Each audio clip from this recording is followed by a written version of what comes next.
Hola amigos, buenos días, bienvenidos al curso de psicoanálisis, curso gratuito, 7 conferencias de psicoanálisis en La Habana, Cuba.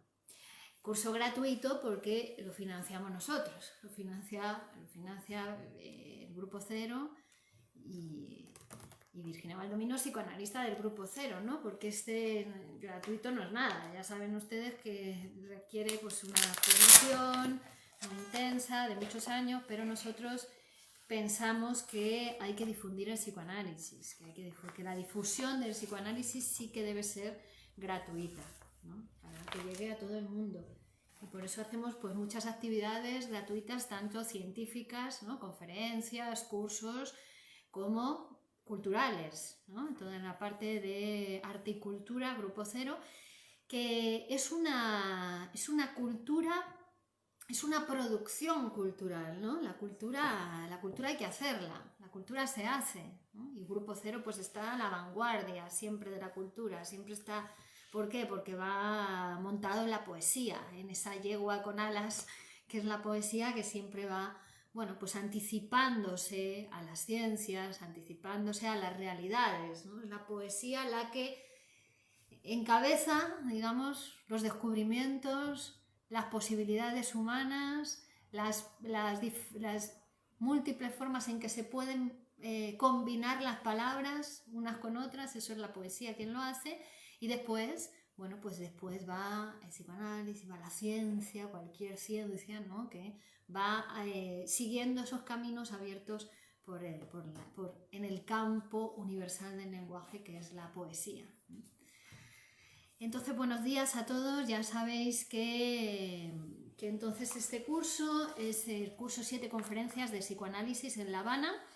Estamos basándonos en un libro, en el libro que lleva el mismo nombre, 7 conferencias de psicoanálisis en La Habana, Cuba, y que se escribió, se publicó a raíz de una serie de conferencias, 7 conferencias que hizo el doctor Menasa, doctor Miguel Óscar Menasa, director del Grupo Cero.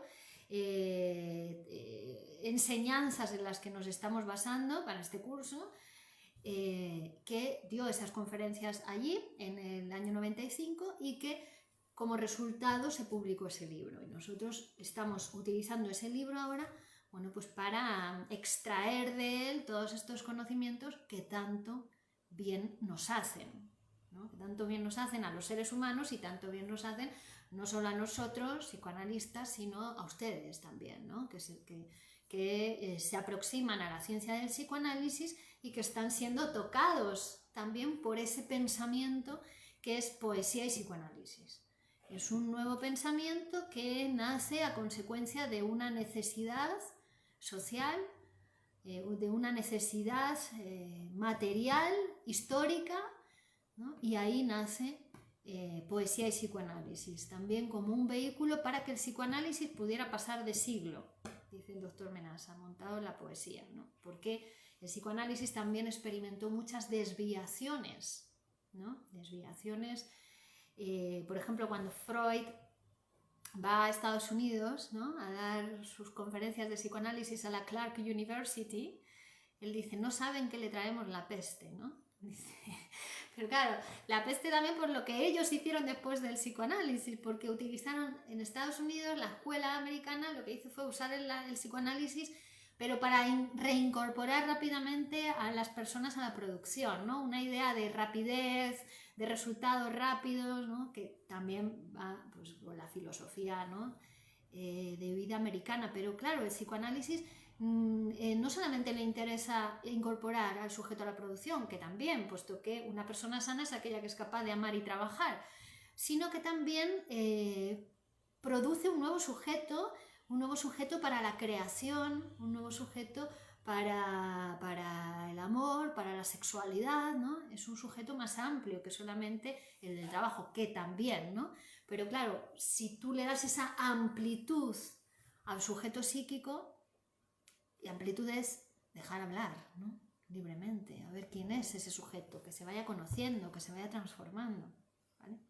Claro, muchas personas vienen a la consulta del psicoanalista después de 10, 20, 30 años siendo como son, que eso les ha llevado a enfermar o a tener la vida que tienen, y quieren que en 4, 5, 10 sesiones transformar toda su vida, ¿no? Pero no es así, hay que hacer un trabajo, claro. Se produjo un trabajo para llegar ahí, ahora hay que hacer un trabajo para transformarse. Buenos días a todos, queridos amigos, buenos días. Bueno, ya que vamos a seguir, estamos en la tercera conferencia y hoy quisiera pues, que pudiéramos terminar esta conferencia para el próximo día, comenzar la cuarta. La cuarta, nos quedan exactamente, vamos a ver, nos quedan cuántos días de clase. Estamos a 23, nos quedan 1, 2, 3 días de clase, además de hoy. Entonces intentaremos la cuarta también terminarla hasta el 14 de diciembre, que es el último día del curso, y luego ya nos vamos a vacaciones de Navidad. Pero retomaremos después de las Navidades para terminar las otras 3 conferencias, las 7 conferencias, ¿vale? Bueno, entonces, estábamos hablando el otro día de la castración de la madre fálica, ¿os acordáis? Del Edipo. Bueno, hablamos de la fase del espejo, lo importante que era, ¿no? Esa primera matriz de identificaciones que después, a lo largo de toda nuestra vida, va a ser ahí donde colocamos al otro con el que nos identificamos, ¿no?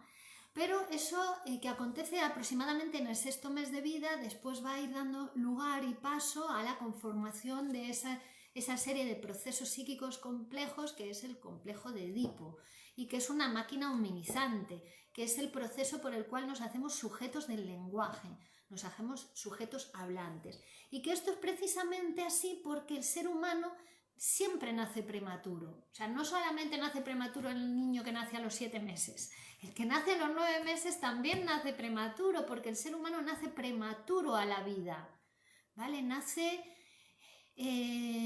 Todavía no tiene capacidades para sobrevivir por sí mismo, para sobrevivir solo, ¿no? Necesita de esa función madre que de tanto hablamos, ¿no? De ella en el psicoanálisis, la madre, pero la madre en realidad no es su señora madre que está en casa viejita ya y que uno a veces la odia, a la madre que está en casa, pero la odia porque uno le sigue atribuyendo esas capacidades, esa potencia de la madre fálica, y la señora que está en casa viejita no es la madre fálica, es una atribución que le hace uno. Entonces acaba odiando a esa mujer porque dice, yo que espero de ella tanto, y la mujer lo poco que me da, ¿no? Pero es que es un ser humano, ¿no? Está castrada como todo el mundo, ¿no? Necesita de otros, ¿no? Es un ser humano hablante. Entonces ahí viene la confusión, ¿no? Y a veces te encuentras pues situaciones de eso, de conflictos eternos, bueno, de toda la vida, porque claro, no, nadie es eterno, ¿no? Pero de toda la vida, de la madre con la hija con la madre, el hijo con la madre, el hijo con el padre, y que están fundamentados en esas cuestiones edípicas, en esa atribución que el niño ya de 30, 40, 50 o 60 años le sigue haciendo a la madre o al padre, ¿no? Porque claro, y que a veces los padres también alimentan, los viejitos, ¿no? Los padres ¿por qué? Porque, claro, eso les hace sentirse poderosos ahí en esa situación con el hijo le sigue atribuyendo ese poder y entonces le cuesta decir, hijo mío, que yo no puedo, ¿no? Que yo... Pero bueno, pues eso se va aprendiendo en el psicoanálisis, y a medida que uno va desatribuyendo a esa madre real, se va viendo la realidad tal y como es, también se empieza a llevar mejor con ellos, ¿no? Con los padres reales. Pero todo esto va a seguir, toda esta cuestión de la madre fálica va a seguir en el sujeto, va a seguir con esa madre fálica del inconsciente. O sea que cuando en el psicoanálisis, en realidad, el psicoanálisis nos va acercando a la castración de la madre fálica, a la separación de la madre fálica, no es con la madre real, sino con la madre fálica, esa que hemos constituido en nuestro aparato psíquico, esa que cuando nos hicimos hablantes y tuvimos que aceptar que con la madre no se puede, la interiorizamos, la introyectamos, se hizo inconsciente, ¿no? Devino inconsciente. Entonces ahí era donde hablábamos de esa dualidad del sujeto, ¿no? Ahí, en ese proceso de adquisición del lenguaje, el sujeto se divide en dos. Ya no vamos a ser nunca más uno, somos dos. El sujeto consciente de la conciencia y el sujeto inconsciente. Y además, como siempre decimos, el que comanda el aparato psíquico es el sujeto del inconsciente, ¿vale? Es el otro con mayúsculas, ese otro con mayúsculas con el que siempre nos estamos relacionando. Además de que nos relacionemos con los semejantes en la vida real material, en la realidad material, física, estamos permanentemente en contacto con ese otro con mayúsculas, ¿no? Con ese otro del inconsciente. Es por eso que, bueno, aquí nos hablamos, bueno, pues eso, que ese deseo inconsciente es el que va el psicoanalista interpretando, que él escucha, ¿no? Escucha, gracias César, siempre esa relación del sujeto con sus otros semejantes, con la realidad material, pero que está sobredeterminada por la relación del sujeto con el otro del inconsciente, ¿no? Con su sexo, con su otro sexo. Y esto es muy interesante, porque aquí le preguntan al doctor Menasa, le preguntan sobre la homosexualidad, ¿no? En la tercera conferencia. ¿Qué piensa de la homosexualidad, ¿no? Dice, claro, y dice el doctor Menasa, es que la homosexualidad no es que uno en la vida material, ¿no? Hola, buenos días. Acepte o se sienta atraído por un semejante de su mismo sexo, sea hombre o mujer, ¿no? Sino que la homosexualidad es no aceptar el otro sexo, pero el otro sexo que es el otro con mayúscula, el otro del inconsciente, ¿no? No tiene que ver en realidad con la elección objetal de un mismo sexo, de un semejante, ¿no? Sea hombre o mujer, sino que tiene que ver con la aceptación o no del otro sexo que todos tenemos, que es el otro del inconsciente, ¿vale? Esa otra sexualidad, esa doble alteridad, esa alteridad inconsciente, ¿no? Entonces vamos a esto me gustaría que quede claro, por lo menos esto, ¿no? En el curso, que hay dos realidades, que estamos permanentemente en contacto con los otros sociales, ¿no? Con los otros semejantes, los otros con minúscula, dice Lacan, ¿no? El otro con minúscula, pero que con quien estamos permanentemente en contacto, sin saberlo o sin verlo, ¿no? Es con el otro del inconsciente, el otro con mayúscula, el deseo inconsciente, ¿no? Entonces la homosexualidad, a veces uno es heterosexual consciente y homosexual inconscientemente, ¿no? Y viceversa, ¿no? Que tiene que ver con la aceptación del deseo inconsciente. El otro del inconsciente siempre es el otro sexo, con mayúscula. Por lo tanto, la homosexualidad lo que niega es la castración de la madre. Claro. Claro, porque también esto es lo que pasa en la perversión, pero también pasa en la neurosis, en la psicosis, en todas las enfermedades mentales. Lo que se niega es la castración de la madre. Lo que se niega es que no se ha hecho la desatribución esa de que la madre, que hemos dicho que no es la madre señora que está en casa, sino la madre que uno tiene interiorizada, es ese ser todopoderoso al que inevitablemente volvemos, ¿no? De vez en cuando tiemblan los cimientos del aparato y uno, digamos, que se mete en sí mismo, va a esos brazos de esa madre fálica, de esa madre todopoderosa. El psicoanálisis todo el tiempo va a impedir que el paciente en análisis vaya a caer otra vez a los brazos de la madre sin castrar, de la madre fálica. ¿Por qué?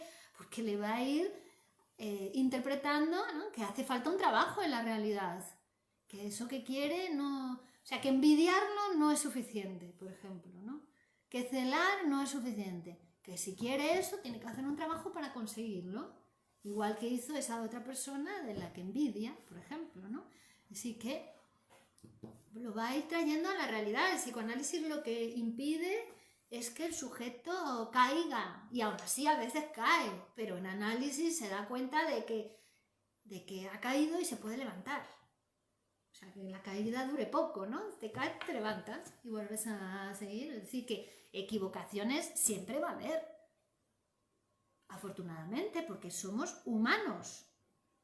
Somos seres humanos y el ser humano se equivoca. Si uno no quiere equivocarse, quiere hacer todo bien, quiere hacer todo perfecto, quiere no sé qué. Entonces es un inmortal, es un dios, un semidios, no es un humano. Bueno, ya tenemos ahí la madre sin castrar, ¿no? Porque el ser humano se equivoca. Y a veces hasta el psicoanalista se equivoca con el paciente, ¿no? Los psicoanalistas jóvenes, oh, mira lo que he dicho, que ¿no? Lo supervisan, me he equivocado, pero era necesaria esa equivocación, era en ese proceso psicoanalítico, porque si no el paciente piensa que, uy, qué perfecto es, yo no quiero ser así, qué horror, parece una máquina, ¿no? El psicoanalista. Y no, a veces una equivocación en el proceso psicoanalítico es necesaria para ese paciente, para ese caso, ¿vale? Para que el paciente no se vaya, para que el paciente continúe analizándose. Todo está... lo que pasa en el proceso psicoanalítico no lo controla ni el paciente ni el psicoanalista. Es inconsciente para los dos. Y tiene que ver con el psicoanálisis de ese paciente, de ese psicoanalizando, lo podemos llamar, ¿no? Para quitarle un poco el término paciente como si fuese algo de enfermedad, aunque realmente si hay algo que se aprende en el psicoanálisis es la paciencia.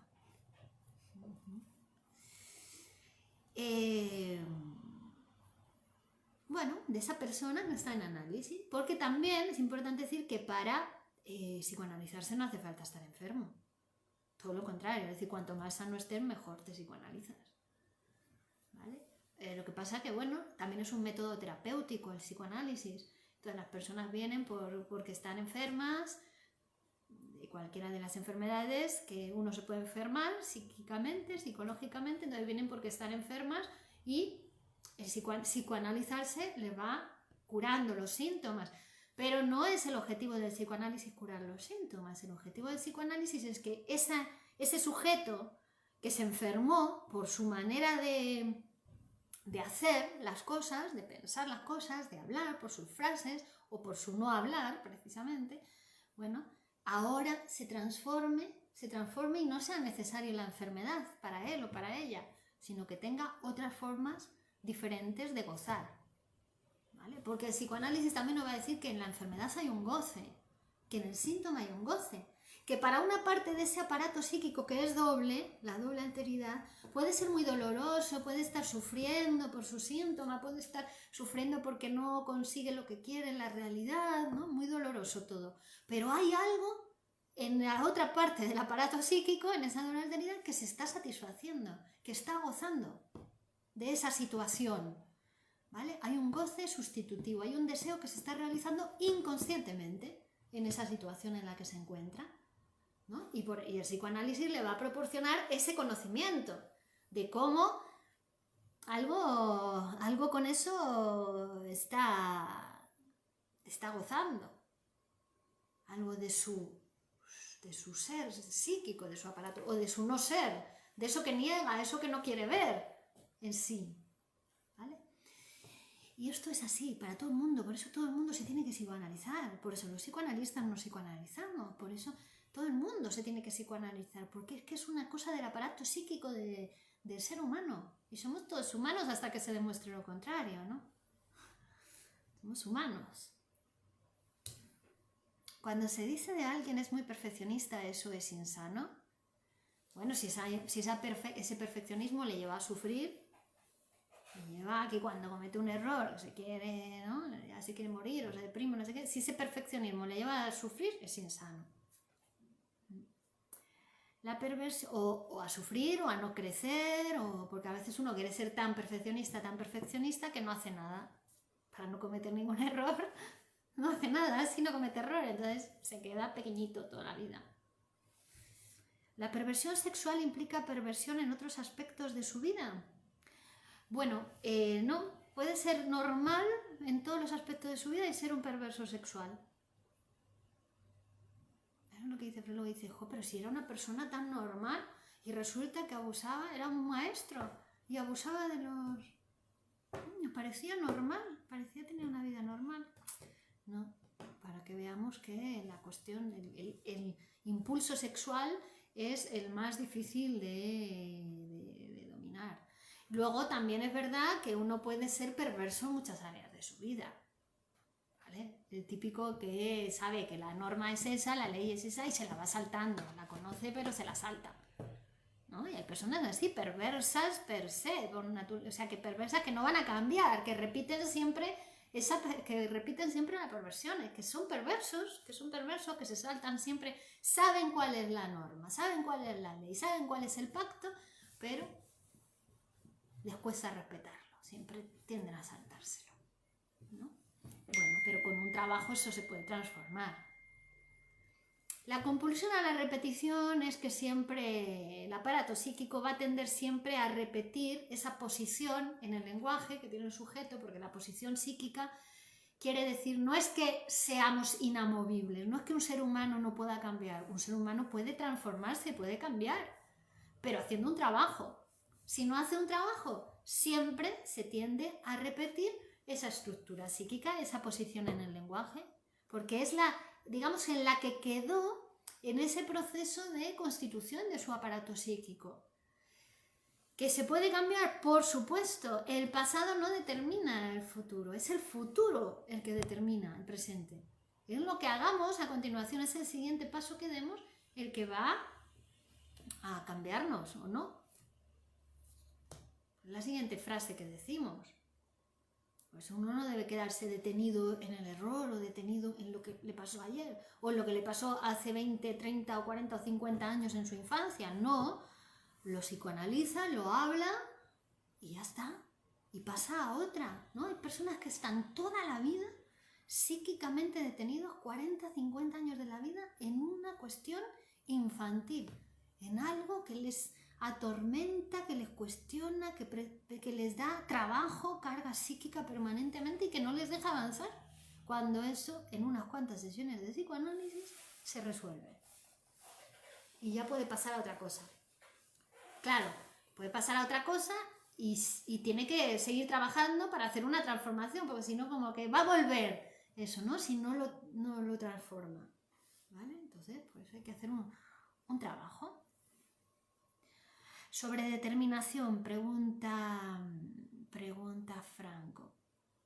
La sobredeterminación quiere decir que hay en una ciencia, pongamos la ciencia del psicoanálisis, que es de la que estamos hablando, hay un concepto que sobredetermina, es decir, que mantiene relaciones invariables con el resto de conceptos de esa teoría, de esa ciencia, y que da nombre a la ciencia que inaugura. En nuestro caso, el concepto que sobredetermina es el concepto de inconsciente y por eso se llama la teoría del inconsciente. El concepto inconsciente se relaciona invariablemente con todos los otros conceptos de la teoría. Conciencia, represión, censura, yo, ello, superyo. Todos los conceptos de los que estamos hablando están siempre sobredeterminados por el concepto de inconsciente.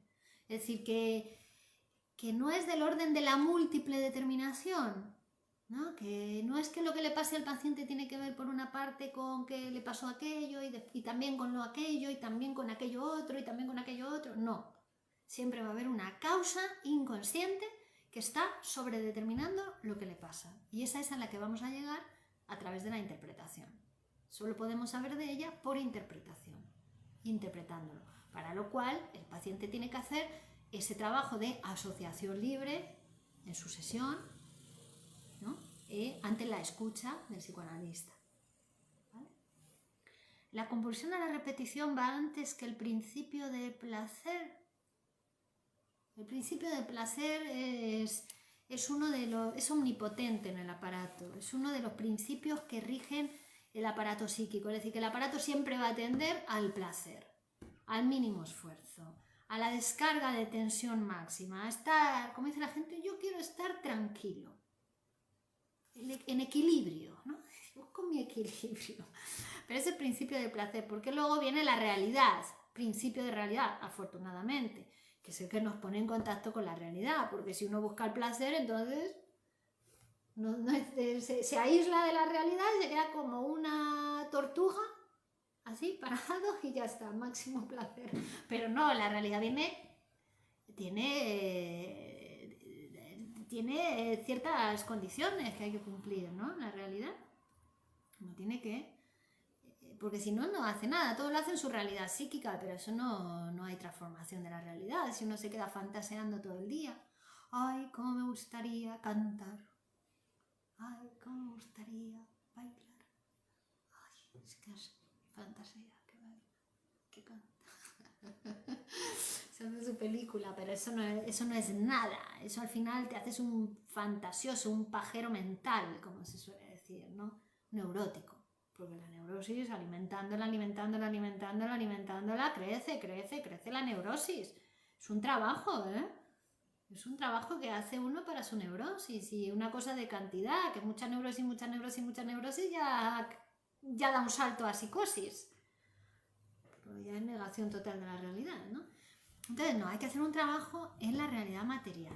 Y para salir de ahí, de ese mundo de la madre fálica, ¿no? de la madre que todo lo puede, que es uno fantaseando, pues hay que hacer un trabajo hablando de psicoanálisis para, digamos, nacer a la realidad material, a la realidad social.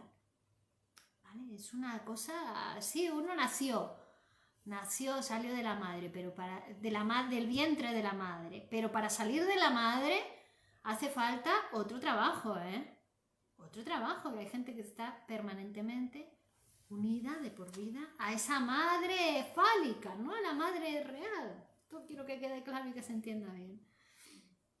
Pero el repetir redunda en el placer y además es prioritario, dice Manuel.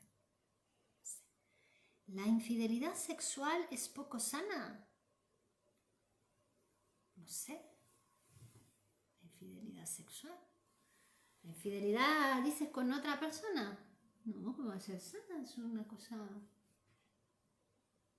permitida incluso. Lo que no se puede es ser infiel al padre con la madre, eso está prohibido. Lo que no se puede es con la madre y con el padre, prohibido. Si se queda bien prohibida la madre y el padre, ya tienes todas las mujeres a tu alcance. ¿Vale? Y ya está, el goce, el amor es algo que uno hace con una persona, pero luego se lleva ese amor y lo puede utilizar, ¿no? Es algo que se hace en las relaciones. No es algo que te lo dé la otra persona, ¿no? Se genera, no lo tiene nadie. Se produce en una relación y luego uno, el enamorado, se va enamorado y se reúne con otras personas y transmite a los otros esa felicidad, ese enamoramiento, ¿no? No le va a ir a contar luego a su pareja que, ¿no? Dice, voy a la clase de psicoanálisis y cómo me encanta la profesora. Joder, me encanta. Luego me voy de ahí. No le voy a ir a mi pareja diciendo, ay, cómo me gusta mi profesora o mi profesor de matemáticas, ay, qué bueno. No, voy con mi pareja y voy con mi alegría, voy con mi felicidad y estoy feliz y le transmito eso. No le voy a contar. Entonces, cuando alguien habla de infidelidad ya es raro, porque ya dice, ¿infidelidad qué quiere decir? ¿Engañas a tu pareja? No, ¿cómo le vas a engañar? Si lo haces para engañar a la pareja ya es que se lo quieres dedicar, ya es otra cosa. Si vas, ¿no? Tienes una relación con otra persona y luego vas a la casa y se lo cuentas a tu pareja o te haces descubrir o te hace, eso ya es que tenía dedicatoria, se lo hiciste para molestar a tu pareja, ¿vale? Entonces hay que ver cada cuestión. La moral es mala en todos los casos. La moral enferma. En todos los casos. Trabaja para otra cosa. Trabaja para la iglesia. Trabaja para la familia. Eso es algo que al sujeto psíquico le enferma. La moral. Demasiada moral, ¿no? La moral hay que tener. Ética hay que tener, pero ¿no? Confunde, enferma a la gente. Entonces hay que ver, y además no hay cosas buenas ni malas en general para todo el mundo, ni enfermantes ni sanas, así para todo el mundo. Cada persona va construyendo su camino, su vida, sus relaciones, su sexualidad, y eso es un trabajo único para esa persona, es como un arte. Es un arte realmente, ¿no? Es una ciencia tocada por la poesía. Es una ciencia, pero es un arte a la vez. Y además con un material tan complejo como el ser humano. ¿no? Y es complejo, ¿sabes por qué? Porque esas mismas cosas que trae el paciente a su análisis, el odio, la envidia, los celos, el deseo sexual, el amor,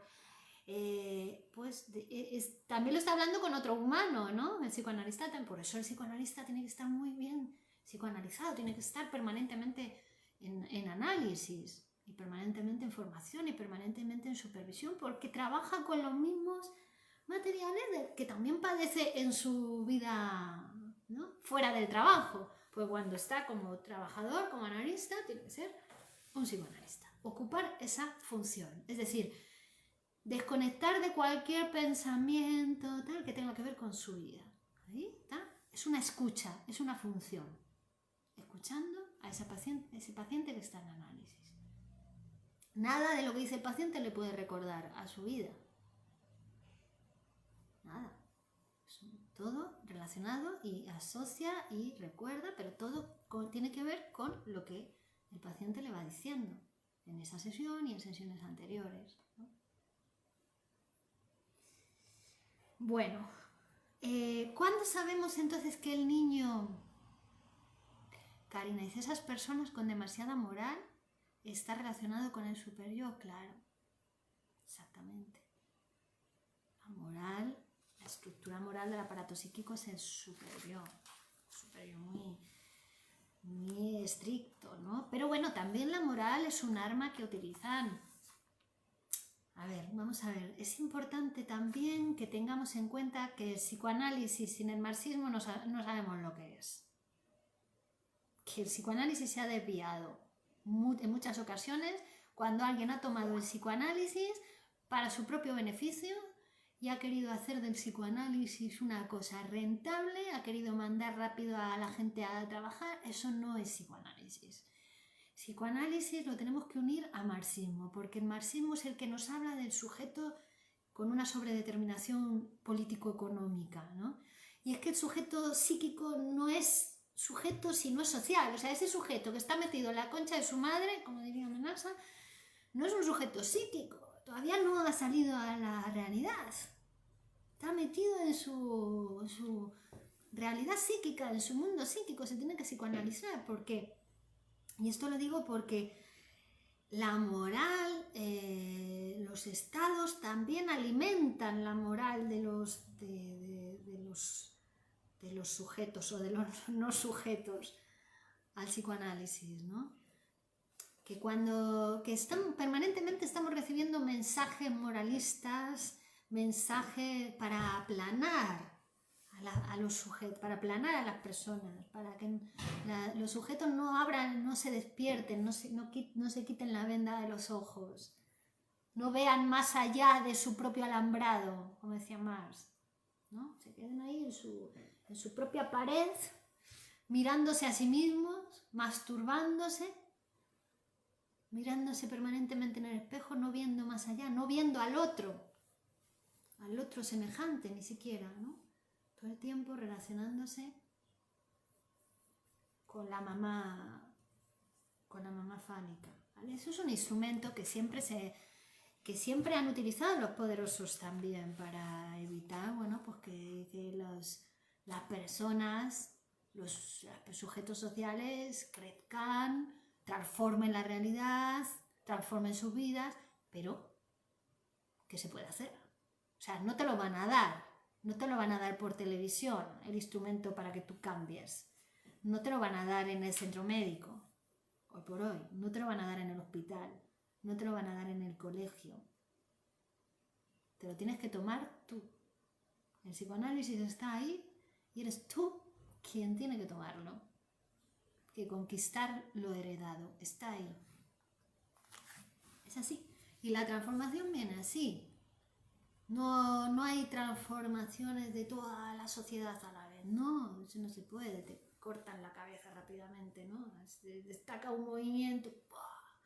No cortan la cabeza. Entonces es una transformación personal que va a tener muchos resultados muy productivos para la vida personal y profesional de uno, del que lo hace. Ya está. que para el otro luego dice, ay, es que yo quiero que lo haga mi hermano, mi cuñado, mi tío, bueno, pues lo tendrá que hacer cada uno, tú ocúpate de hacerlo tú, ¿vale? Esa transformación, y después ya los otros, a medida que te van viendo a ti, que dices, jo, miraste, ¿qué estás haciendo? Oye, qué joven, que está, qué vital, qué energía, cuántas cosas haces, pero qué vida, pero qué, madre mía, ¿no? Entonces dices, te miran así, como un bicho raro a veces, ¿no? Pero es son los resultados de tu trabajo, del trabajo personal. Yo entiendo que la moral es la que le sujeta. Ya, pero uno puede ser sujeto a la moral, sujeto moralista, o puede ser un sujeto del inconsciente, un sujeto del lenguaje y un sujeto del deseo, que es a lo que te va a llevar el psicoanálisis. Que no sea la moral la que te rija en tu vida ni te sobredetermine, sino que sea tu deseo. Eso ya es un trabajo, ¿no? Es un trabajo. Porque el deseo siempre es una producción y tiene que ver con tu sexualidad, ¿no? En realidad la genitalidad tiene que ver más con el amor, con la reproducción de la especie, porque somos una especie, no lo podemos negar, o sea, somos una especie sexual, nos tenemos que reproducir por sexuación. Es así, la especie humana es una especie mortal.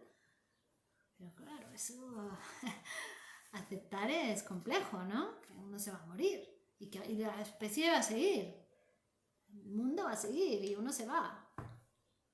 Ha hecho su pasaje, algo de uno puede quedar, ¿no? Cuanto más se acerque a la escritura, más perdurará eso de uno, más perdurará tu nombre, ¿no? Por lo menos. Porque tampoco es que lo que uno escribe, aquí nos va a hablar el doctor Menasa de la escritura, ¿no? Y de la poesía. No es que lo que uno escribe lo haya escrito uno. Uno pone su nombre, pero quién lo escribió no se sabe, ¿no? Habla aquí, dice, los grupos de escritura. Dice, los grupos de escritura somos como una banda de ladrones, ¿no? Nos reunimos, ¿pero para qué? Para leer la poesía universal, los grandes poetas de la historia, y después alguno del grupo escribirá un poema. Y dice, es un ladrón, en realidad le ha robado a la poesía universal un poema y lo firma con su nombre. Pero no es que lo haya escrito él. ¿Ves? La escritura es así, ¿no? Cualquier arte, ¿no? Tienes que leer poesía y luego escribes. Entonces, ¿es un sujeto de qué? Es un sujeto, uno puede estar sujeto, si lo mira la biología, si vas al hospital y te haces unas pruebas médicas, tal, eres un sujeto de la biología. En ese momento te pone ahí debajo de la máquina, te mira las células, te mira no sé qué, sujeto de la biología. Cuando estás en psicoanálisis eres un sujeto del psicoanálisis. Es que tampoco hablar de personas así en términos generales es correcto desde un punto de vista científico. Estamos hablando, cada ciencia, ¿no?, habla de un sujeto determinado. ¿El sujeto qué es? Sujeto a esa ciencia. Nosotros que le estamos estudiando desde el psicoanálisis hablamos del sujeto del inconsciente. Y ese es el que nos interesa en el psicoanálisis, ¿vale? Porque si no ya no es una ciencia, sino ya es algo que intenta explicarlo todo, una filosofía general de vida, algo así, pero el psicoanálisis no es así, es una ciencia, es un instrumento muy eficaz y muy efectivo, pero trabajando con esa persona que viene a psicoanalizarse, no es que ahora podamos psicoanalizarlo todo así, ¿no? Hay que hacer un trabajo y cumplir con unas condiciones metodológicas, técnicas, teóricas, ¿vale? Bueno, el niño cuando ha aceptado, dice, pero mi deseo se trunca con la moral, por tanto mi deseo es natural, lo que sujeta es la moral. Bueno, porque ese no es tu deseo, si es natural es que todavía no está trabajado. Es como la madera, el tronco del árbol es materia natural, pero todavía no podemos hacer nada con el tronco del árbol. El tronco del árbol hay que cortarlo, ¿no? Talar, quitarle la corteza, limpiar la madera, cortarla, y cuando ya tenemos las piezas de madera, ya eso es materia prima. Y con la materia prima podemos hacer la mesa, ¿ves? De la materia natural a la materia prima ha habido un proceso de trabajo. Es decir, tu deseo, si es deseo natural, es que todavía no está trabajado. Tienes que someterte a la máquina del psicoanálisis. Tienes que hablar con un psicoanalista para que eso empiece a ser materia prima y con esa materia prima se puede hacer la interpretación. Y ahí conoceremos cuál es tu deseo verdaderamente.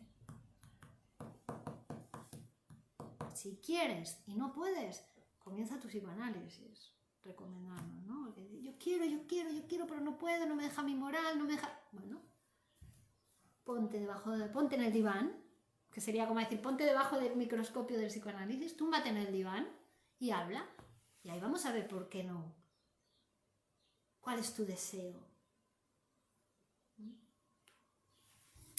Freud encuentra que el deseo es algo yo inconsciente que cuando se estrella a la norma que me sujeta, eso último me enferma. Bueno, más o menos así. El deseo inconsciente hay que producirlo, no está en ningún lugar. Uno no se puede ir a pasear con el deseo inconsciente, no está, es como el número 3. Tú no te puedes ir a pasear con el número 3, es un concepto, ¿no? Teórico. Bueno, pues el deseo inconsciente también. No está en ningún lugar, hay que producirlo en el análisis y se produce con el método que es interpretación-construcción. Y ahí vas construyendo tu historia de deseos. Mira, el niño empieza, dice aquí, ¿cómo se sabe que un niño ya ha castrado a la madre, no? Cuando miente, cuando empieza a mentir. Fijaos, ¿ves? La mentira está súper desvalorizada. Moralmente te dicen malo mentir. Cuando el niño realmente ingresa en el lenguaje, castra a la madre fálica cuando sabe mentir. Cuando dice, el perro hace miau. Mamá, el perro hace miau. Ahí tiene el lenguaje. Ahí ha ingresado en lo simbólico. Sabe que una cosa es la palabra y otra es la cosa. Y puede separar la palabra de la cosa. Bueno, esto a muchos adultos no les pasa, no saben mentir.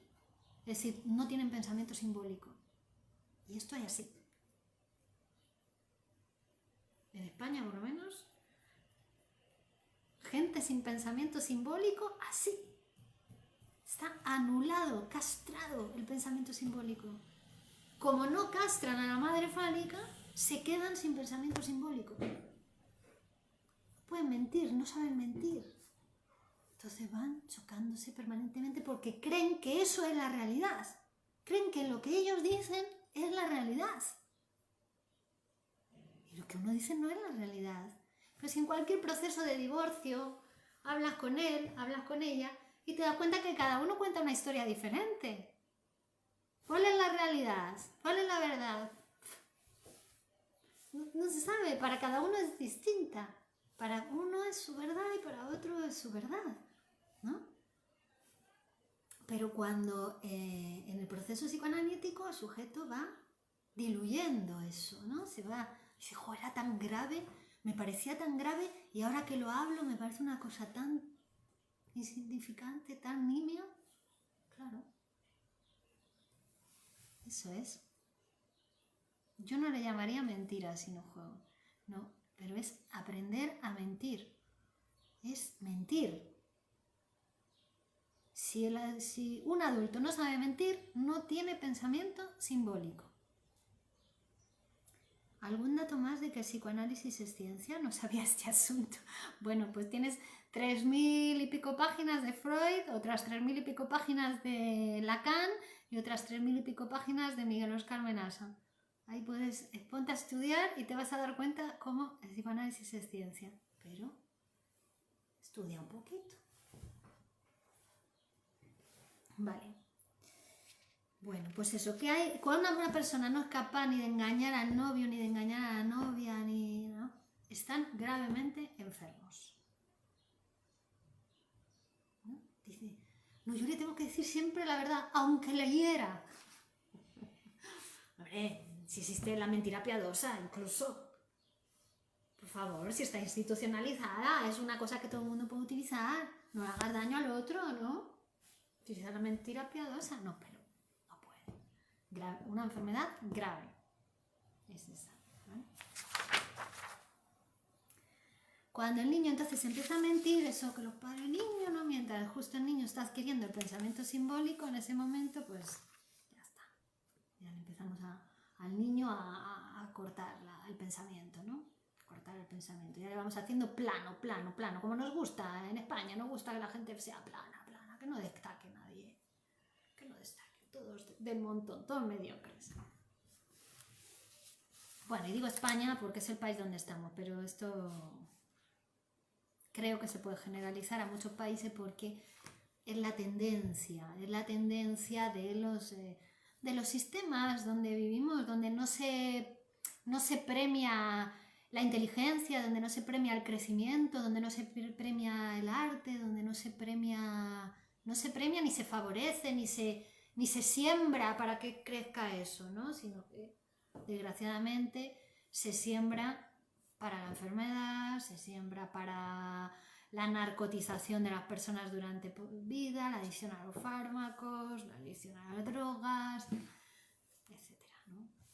La enfermedad mental. ¿Pensamiento simbólico refiere a lo pactado? Bueno, sí, claro, el pacto va a traer lo simbólico, pero el pensamiento simbólico es el pensamiento simbólico, ¿no? Lo real es lo real, ¿vale? El conjunto de lo real. Lo imaginario es la imaginaria, la fantasía, pero el símbolo es el símbolo. El 1, el 2, el 3 es el símbolo. El 3 es un símbolo. Y todos estamos de acuerdo en ese número, 3. Eso es símbolo. Ahora yo te pregunto a ti, ¿qué se te ocurre con 3? Y dice, pues los 3 cerditos. ¿No? Y otro dice, pues a mí los 3 mosqueteros.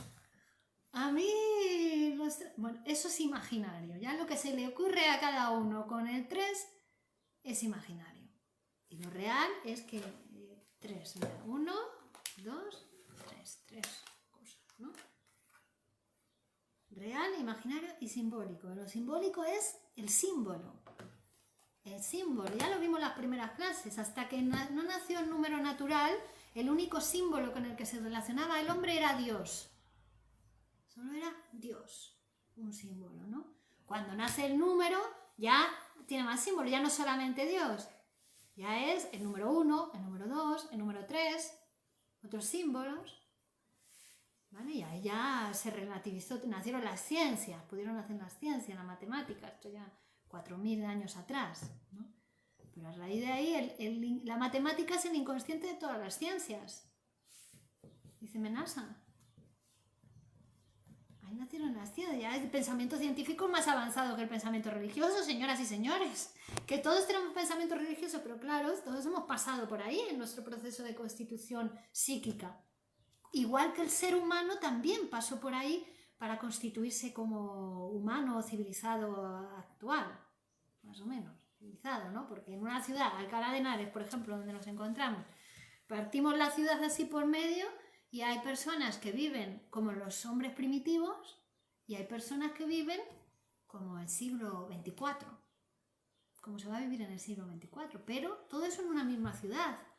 Quiere decir que el ser humano puede ser, no abandona nada de lo que le ha dado goce alguna vez. Y el niño en un momento fue un primitivo, fue como un primitivo pequeño sin palabra, ¿no? Todo boca, todo se lo comía, ¿no? Con los caníbales primitivos, pero es que la ontogénesis reproduce la filogénesis. En poquitos años el ser humano va a pasar por todas las etapas por las que ha pasado el hombre a lo largo de millones de años en su desarrollo como humanidad, como especie, ¿no? Entonces el pensamiento religioso ha sido un paso, pero luego está el pensamiento científico y el pensamiento psicoanalítico ya que te viene a poner la guinda, ¿no? La interpretación, quiero decir, el inconsciente. Lo que trae el psicoanálisis es el inconsciente. Bueno, entonces, todos estamos contentos con el inconsciente, dice Menasa. Lo que no es posible es no tener ningún síntoma. Eso no es posible. Todo el mundo, quien más, quien menos, tiene algún síntoma. ¿No? Nada, no existe el equilibrio, ¿no? Es absolutamente imposible ser absolutamente equilibrado. Dice Manuel, entonces Rajoy está muy sano. Porque... Bueno, pero eso es mentira para robar al pueblo, eso ya es otra cosa. No generalicemos, ¿no? Además que son mentiras que no está muy loco. eso sí, porque es negación total de la realidad. No, eso no es una mentira, eso es son negaciones. Cuando llega un partido como el PP y roba a todo el mundo, ¿no? Es porque eso es otra cosa, eso no es salud, eso es robo. Hola, Manuel. Bueno.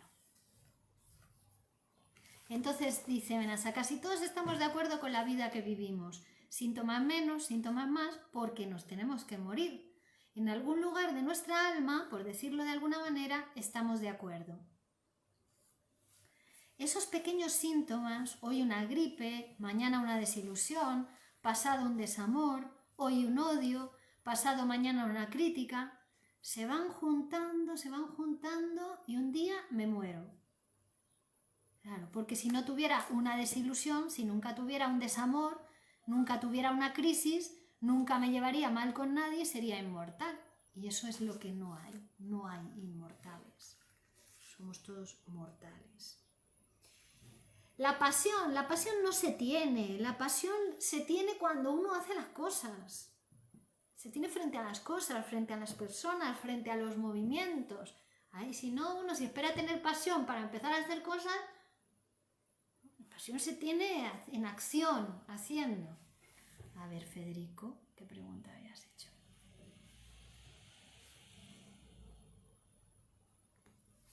La persona reprimida en lo sexual puede conducirla a reprimir otros aspectos de su vida, es decir, puede actuar poco, claro. Y además la represión es uno de los mecanismos que lleva a la formación de síntomas.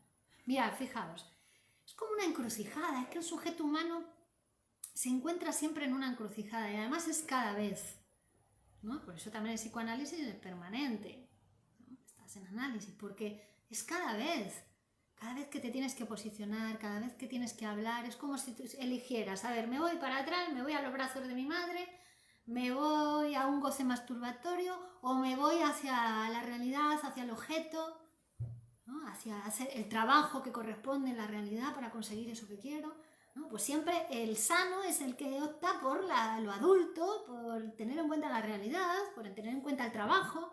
Negar el trabajo en la realidad es hacer un trabajo en lo psíquico para la enfermedad, porque el sujeto siempre está trabajando. Si no trabaja para la salud y no trabaja para la realidad, el aparato psíquico no para. Cuando para, te mueres. Cuando para tu deseo, dejas de desear, te mueres. Entonces, si no pones tu deseo en la materialidad real, en lo social y en el trabajo real, el deseo empieza a intentar satisfacciones sustitutivas por medio de síntomas, que es lo que pasa cuando uno reprime, entonces produce síntomas, ¿no? Sí, otra vía de trabajo. Esto se ve muy bien en el sueño, ¿no? El sueño, ahora Menasa nos va a hablar aquí del proceso de la regresión, ¿no? ¿Qué pasa en el sueño? Porque el sueño es como una especie de alucinación. Es una alucinación, pero mientras dormimos, sabemos que estamos dormidos, no lo confundimos con la realidad, como le pasa al psicótico, a la histérica, a veces también alucina, ¿no? Porque ya lo confunde, ya no sabe si eso que ha visto es real o no es real, ¿no? En el sueño, ¿qué pasa? En el sueño estamos dormidos, ¿no? Hay un deseo de dormir, de descansar, que es un deseo consciente, un deseo del yo, ¿vale? Pero luego está el deseo inconsciente, que es el que no para nunca, que es el motor de la máquina, del aparato psíquico, y que está funcionando siempre, cuando dormimos y cuando estamos despiertos. Y es el único capaz de hacer un sueño, el deseo inconsciente, porque los deseos de la conciencia son tomados por el deseo inconsciente para expresarse, para engañar a la conciencia. Pero el único capaz de hacer un sueño es el deseo inconsciente. Y entonces, el deseo inconsciente, que sigue funcionando mientras dormimos, va a tratar, como siempre, de llegar al polo motor, de llegar al movimiento, de llegar a la acción, porque lo único que le interesa es expresarse, realizar algo en la realidad. Pero ¿qué pasa? Que en ese camino se encuentra que las puertas de la motilidad están cerradas. Es decir, que cuando estamos dormidos, nosotros nos metemos en la cama, nos acurrucamos, incluso alguno pone la posición fetal, un poco reproduciendo la situación de estar en el vientre materno, ¿no? Cerramos todas las persianas, apagamos las luces y no nos movemos. Entonces, el deseo se encuentra, lo inconsciente se encuentra con las puertas de la motilidad cerradas. A veces falla y son esas personas que son sonámbulos por la noche y se levantan, ¿no? Pero generalmente eso está cerrado. Entonces, ¿qué hace? Como el polo motor se encuentra cerrado, toma otro camino. Y toma el camino contrario. Eso es lo que se llama regresión. Regresa desde el polo motor al polo perceptual, al polo de la percepción. Y entonces intenta alcanzar de nuevo la huella de la percepción. Es decir, lo que quedó en el aparato psíquico al percibir algo, ¿no? Algún resto de la percepción entró en el aparato psíquico. La huella de la cosa, ¿no? Yo veo esto, está entrando en el aparato, ¿no? Y queda la huella de la cosa. Pero como no le pongo palabra, bueno, las palabras que estoy diciendo van a entrar a la vez en el aparato. O sea, se produce por asociación. Ahora os cuento un ejemplo de esto. ¿Vale? Entonces, el aparato psíquico va a tomar el camino, o el deseo inconsciente, va a tomar el camino regresivo y va hacia la huella de la percepción. Y entonces, cuando va a la huella de la percepción, se activa la huella de la percepción y la conciencia percibe eso. Esa alucinación es cuando en el sueño percibimos imágenes, ¿no? Vemos imágenes en el sueño. Alguna vez escuchamos alguna palabra, pero generalmente son imágenes. Y luego uno sabe, dice, era no sé quién, pero no porque lo haya oído en el sueño, sino porque le pone después el conocimiento, ¿no? Entonces, lo que se produce en el sueño es una alucinación mientras dormimos. Porque toma esa vía regresiva el aparato psíquico. Luego, claro, eso hay que analizarlo, porque si llega a la conciencia ya está todo deformado. Decimos, lo que llega a la conciencia cuando nos despertamos y recordamos el sueño son restos, son pedacitos del sueño verdadero, del sueño soñado. Lo que llega es el sueño contado y ya son fragmentos, lo que ha podido pasar a la conciencia, lo que nuestra censura ha dejado que pase a la conciencia. Pero tenemos que hacer un trabajo de reconstrucción. Hable usted sobre su sueño libremente y eso ya me va a servir a mí de materia prima para hacer ese trabajo de reconstrucción de cuál era el deseo inconsciente que dio lugar a ese sueño, ¿vale? Por interpretación. Bien, entonces, soñamos todos. Soñar es sano, es una manera de satisfacer el deseo inconsciente sin llevarlo a la realidad. Todo el mundo sueña. Ahora, los que más censurados están y más reprimidos, que era la pregunta que decía Federico, esos no recuerdan los sueños.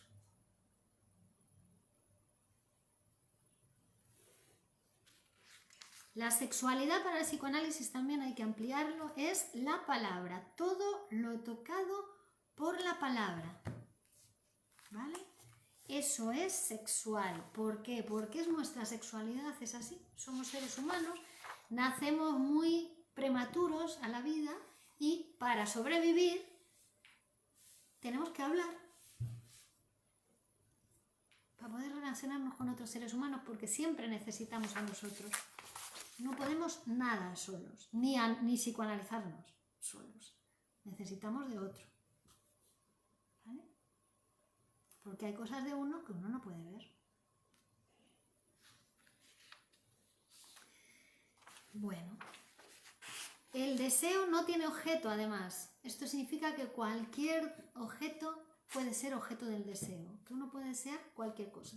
Y nunca se va a satisfacer, nunca se va a colmar el deseo. Es algo, una energía constante que te mueve, te lleva para acá, para allá, pero no tiene objeto, nunca se calma.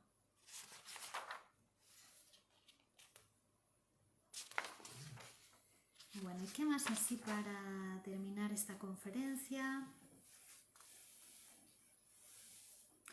También los hechos. Los hechos en el hombre no hay hechos en el hombre, se producen siempre por recurrencia, ¿no? O sea que lo que ya uno recuerda de algo no es lo que pasó. Eso que recuerda no es lo que pasó. Es lo que reconstruye en el momento que habla de ese recuerdo. Entonces los hechos no sabemos de ellos hasta que no lo interpretamos también. Se constituye por lo que digo de los hechos, por lo que interpreto de los hechos. ¿Ves? Es que hay que dejarse pasar por la palabra, hay que pasar por el filtro de la palabra, porque si no uno es que ni siquiera se conoce, ni siquiera diferencia lo que es realidad, de lo que ha fantaseado, de lo que ha soñado. Está todo confundido, ¿no? Y a veces alguno vivió determinadas situaciones de su vida como traumáticas, ¿no? Eso que vivió uno como un trauma, resulta que después en el análisis se observa que no era un trauma, que era crecimiento, que era un paso necesario para crecer, ¿no? Vivió esa separación de su madre con una cosa traumática. La primera vez que fui al colegio, qué mal lo pasé, ¿no? Bueno, pero era un paso necesario para crecer. O sea que en realidad tu mamá no te abandonó, que te mandó al colegio, que era necesario y bueno para ti, ¿no? Y uno lleva toda la vida odiando a su madre porque la madre lo abandonó, lo dejó solo.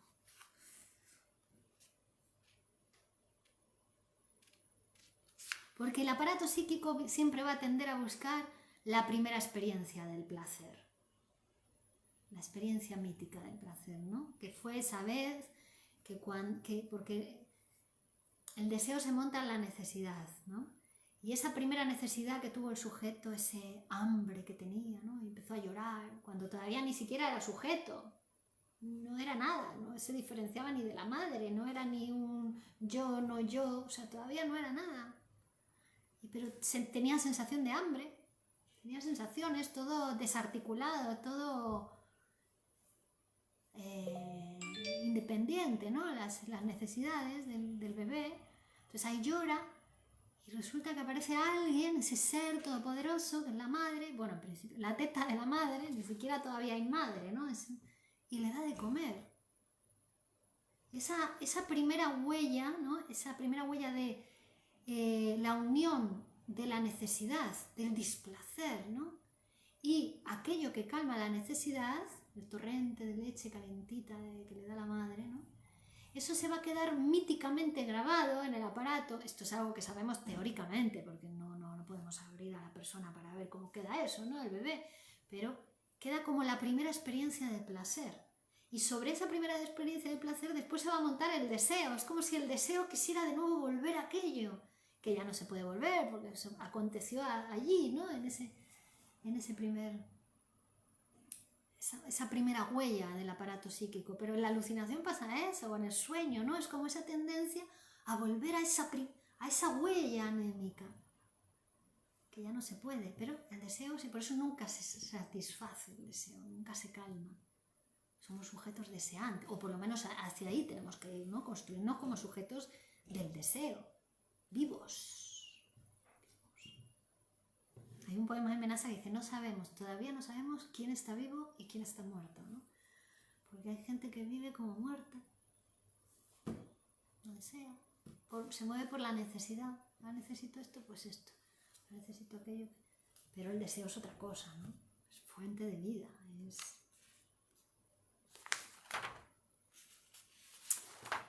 Bueno, muy bien. El saber está en el aire, chicos y chicas. El saber es del que lo toma y hace algo con eso. El saber está ahí para todos y uno se tiene que decidir a tomarlo, a conquistarlo. No es de nadie. Uno después le puede, en todo caso, como decíamos, escribe un poema y le pone su nombre, escribe un libro y le pone su nombre. Y además, depende de con quién estés, que vas a poder o no vas a poder. Si el otro te piensa como que puedes, puedes. Si el otro con el que estás te piensa como que no puedes, no puedes, ¿no? Por eso también es importante con quién habla uno. Porque si el otro te piensa mal, pequeño, incapaz, no vas a poder. Si hablas con esa persona, si es con la persona que te relacionas, ¿no? Si te piensas grande, capaz, que puedes hacerlo, que puedes crecer, que puedes transformarte, ya puedes hacerlo. Por eso digo, es importante con quién habla uno. No es lo mismo hablar con un psiquiatra, que hablar con un psicoanalista, que hablar con mamá, que hablar con tu marido o con tu mujer. Pues, ¿cómo te piensa el otro? ¿Qué te atribuye, ¿no? Si él puede más que ella, es que ella quiere que él pueda más que ella. Si ella puede más que él, es porque él quiere que ella pueda más que él, ¿no? Pero no hay discurso fuerte. Hay un discurso que se hace fuerte, ¿no? Como la madre, hay un discurso que se hace fuerte como la madre, cuando el otro discurso se empequeñece como el niño, ¿no? Entonces uno se hace fuerte y el otro se hace pequeño. Pero son las situaciones, es decir, si no estuvieran ustedes aquí escuchando y tuviéramos el texto y todo, es entre todos que estamos produciendo esta situación. Es una producción cada vez.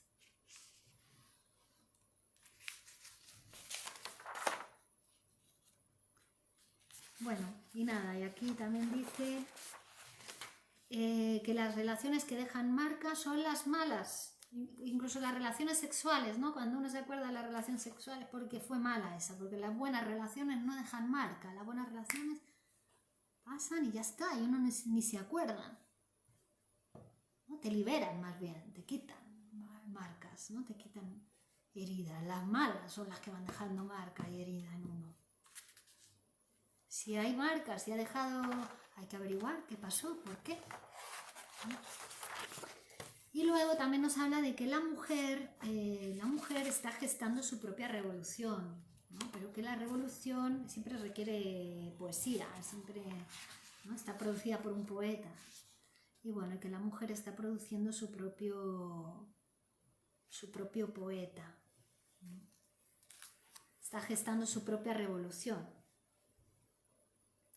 Que la posición femenina siempre estuvo más permitida para el hombre que para la mujer, curiosamente. La mujer siempre estuvo más reprimida y más castrada socialmente, su pensamiento. Cuando digo castrada quiero decir porque claro, la represión sexual lleva a la represión del pensamiento. Porque el niño empieza a pensar y empieza a adquirir el goce de estudiar, de pensar, de conocer, todo por la curiosidad sexual. Es lo que le empieza a mover su interés. Entonces, si cuando el niño empieza con esa curiosidad sexual se le dificulta, ¿no? Ese niño se le reprime, se le castiga, ¿no? Entonces ahí empieza a dejar de querer preguntar, de querer saber, ¿no? Va aplicando más el mecanismo de la represión. Y eso tradicionalmente a la mujer estaba más prohibido. Que ella quisiera saber, quisiera preguntar sobre lo sexual, quisiera interesarse, y al niño se le permitía más. Por eso ha estado más permitida la posición femenina para el hombre, curiosamente, que para la mujer a lo largo de la historia. Ahora ya no es así. Ahora en la Facultad de Medicina el 90% de las mujeres, de los alumnos son mujeres. En los talleres de poesía el 90% de los integrantes son mujeres. Quiere decir que eso va a producir una transformación.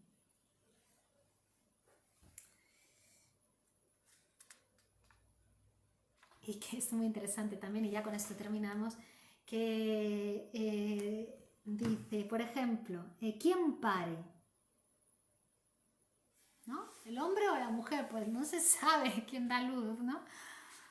Parece que la mujer, pero son los dos, tiene que estar de acuerdo los dos, y si los dos están de acuerdo, aunque sea hijos de los dos, y que paren los dos, el niño se va a criar mejor y más sano, ¿no? Dice, en algunas tribus primitivas es el hombre quien siente los dolores del parto. Pare ella, pero es el hombre el que experimenta los dolores.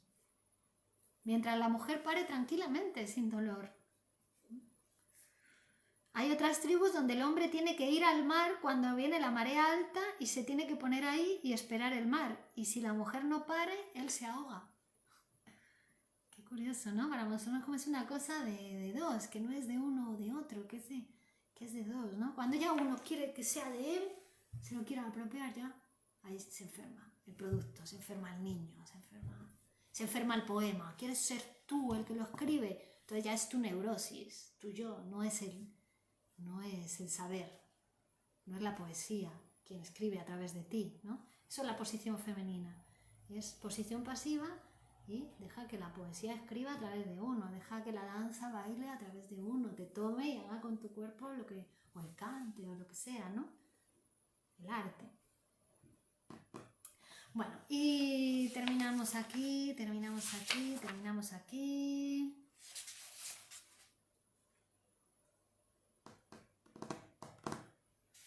Esto ya lo hemos comentado una vez, que la población hoy está muy enferma, psíquicamente hablando, hasta el 60% y más, entre el 60 y 80% de la población está deprimida.